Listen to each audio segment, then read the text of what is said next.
Je, umewahi kujiuliza kwa nini watu wawili wanapitia shida ile ile?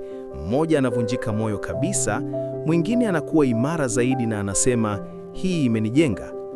Kisaikolojia, maana ya maisha haiji kwa bahati, inajengwa, na kuna njia tatu kuu ambazo binadamu wengi hupata maana ya maisha.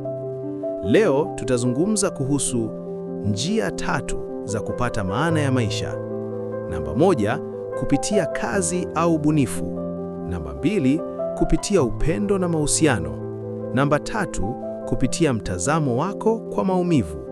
Kabla hatujaanza, usisahau kusubscribe, bonyeza alama ya kengele ili kila video mpya ikitoka uwe wa kwanza kujifunza kitu kipya kuhusu akili ya mwanadamu na maisha ya kila siku kisaikolojia. Maisha bila maana huwa mazito hata kama una pesa, lakini maisha yenye maana yanaweza kuwa mepesi hata ukiwa unapitia changamoto. Saikolojia ya binadamu inaonyesha kuwa mtu haanguki kwa sababu ya maumivu, huanguka kwa sababu haoni maana ya maumivu aliyopitia. Sasa tuanze na njia ya kwanza. Maana kupitia kazi au ubunifu. Hapa haimaanishi lazima uwe na kazi kubwa au cheo kikubwa. Maana yake ni unachokifanya kina mchango kwa wengine. Inaweza kuwa kufundisha, kutengeneza vitu, kuimba, kuandika, kufanya biashara ndogo, kutoa huduma yoyote inayomsaidia mtu mwingine. Kisaikolojia, nini kinatokea? Binadamu anapojua kuwa kile ninachofanya kina maana kwa mtu mwingine, ubongo hutoa hisia ya thamani, mwelekeo, kujithamini. Ndio maana watu wanaopenda kazi zao hawachoki kirahisi, na hata kama wanalipwa kidogo, wanahisi maisha yao yana mwelekeo. Tatizo la watu wengi hufanya kazi kwa pesa tu, kwa kulazimishwa, bila kuona mchango wake. Matokeo yake, uchovu wa akili, kukosa hamasa, kujiuliza naishi kwa ajili ya nini? Funzo: hata kama kazi yako ni ndogo, ikiunganishwa na kusaidia wengine, huanza kukupa maana ya maisha. Maana kupitia upendo na mahusiano. Hii ni njia yenye nguvu sana. Maana haiji tu kwa kupendwa, lakini pia kwa kupenda. Upendo unaweza kuwa familia, mtoto, mwenza, rafiki, jamii, au hata wazo la kumjali mtu fulani. Kisaikolojia, binadamu ameumbwa kuunganishwa na wengine. Unapomjali mtu, unavumilia zaidi, unapata sababu ya kuamka asubuhi, unapata nguvu ya kuvumilia maisha. Ndiyo maana wazazi wengi wanapitia shida kali, lakini hawakati tamaa kwa sababu ya watoto wao. Mtu mtu anayemjali hupambana zaidi na msongo wa mawazo. Onyo muhimu: usichanganye maana ya maisha na kumtegemea mtu akufanye uwe kamili. Maana kupitia upendo ni kuthamini uhusiano, sio kujipoteza ndani ya mtu.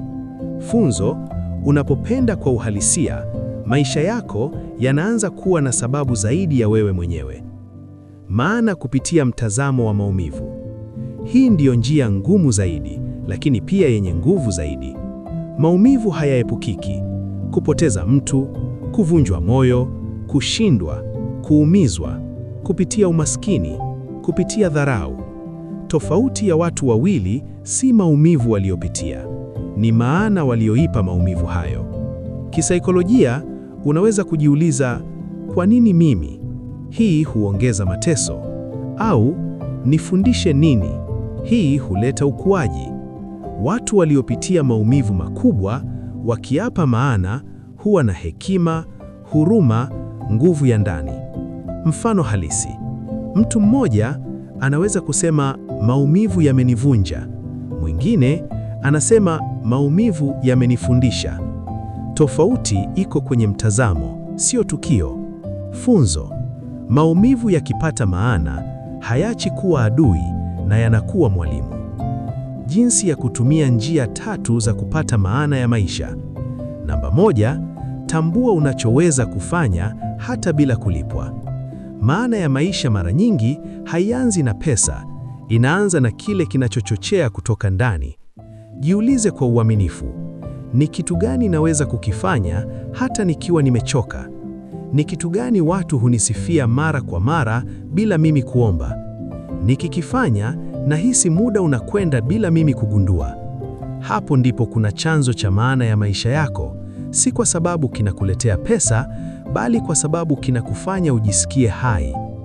Kisaikolojia, ubongo hutambua maana pale unapofanya kitu kinachoendana na wewe halisi, si wewe wa kulazimishwa na jamii.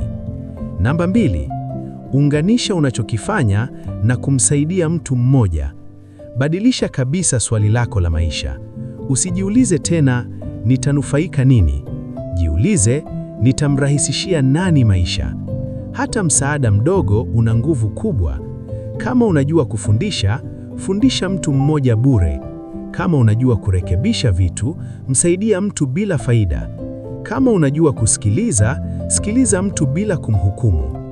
Ubongo wa binadamu hupata maana pale unaposhuhudia matokeo ya moja kwa mtu mwingine. Hapo ndipo kazi au kipaji kinaacha kuwa kazi tu na kinakuwa ujumbe wa maisha. Namba 3, badilisha mtazamo wa kazi, iwe ujumbe, sio adabu. Watu wengi huishi wakisema, ninalazimika kufanya hii kazi. Badilisha kauli hiyo kuwa, nimetumwa kufanya hiki kwa muda huu. Hata kama kazi yako si ndoto yako, si ya kifahari, si ya maisha yote, ikipewa maana, inakupa heshima ya ndani na utulivu wa akili. Kisaikolojia, kazi inapopata maana, msongo wa mawazo unapungua na mtu anahisi anasonga mbele badala ya kukwama. Namba 4, jifunze kutoa kwenye mahusiano kabla ya kudai. Upendo wa maana hauanzi na nitapata nini. Unaanza na swali rahisi, naweza kutoa nini leo? Inaweza kuwa muda wako, kusikiliza bila kukatisha, ushauri wa kweli, huduma ndogo ya dhati. Mahusiano yanapokuwa ya kutoa tu bila maana yanachosha, lakini yanapokuwa ya kutoa kwa nia na ufahamu yanajenga maana ya maisha. Binadamu anapojiona ana mchango kwenye maisha ya mtu, anahisi ana sababu ya kuwepo. Namba 5, chagua watu wa kuwajali kwa makusudi. Sio kila mtu anastahili nguvu zako. Sio kila mtu anastahili hisia zako. Sio kila mtu anastahili nafasi kwenye maisha yako. Chagua kwa makusudi. Familia, rafiki wa kweli, mwenza, jamii ndogo yenye maana. Maana haiji kwa kuwajali wote, inakuja pale unaposema, huyu namjali kwa makusudi, kwa dhamira. Kisaikolojia, kuwekeza hisia zako mahali pasipo kunaleta utulivu badala ya machungu.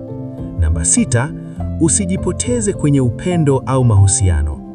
Upendo wa kweli hauhitaji kujisahau, kujiumiza, kuvumilia dharau, kujifuta ili mwingine ang'ae.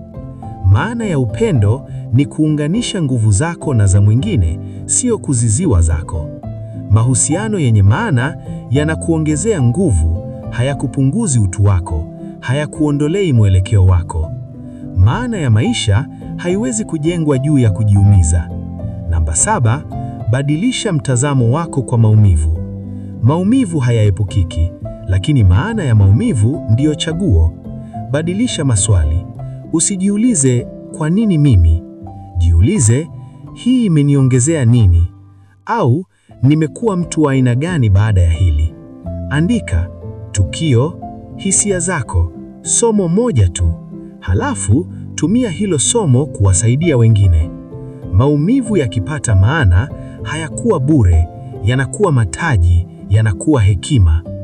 Kazi au ubunifu unachotoa, upendo au mahusiano unayejali, maumivu unachojifunza.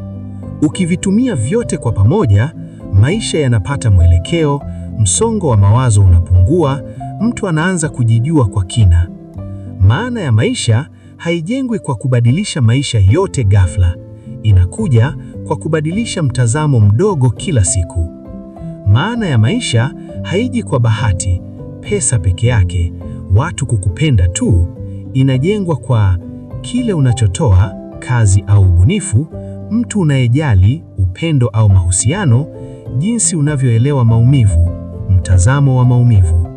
Maisha hayakuulizi unacho nini, yanakuuliza umeipa maana gani?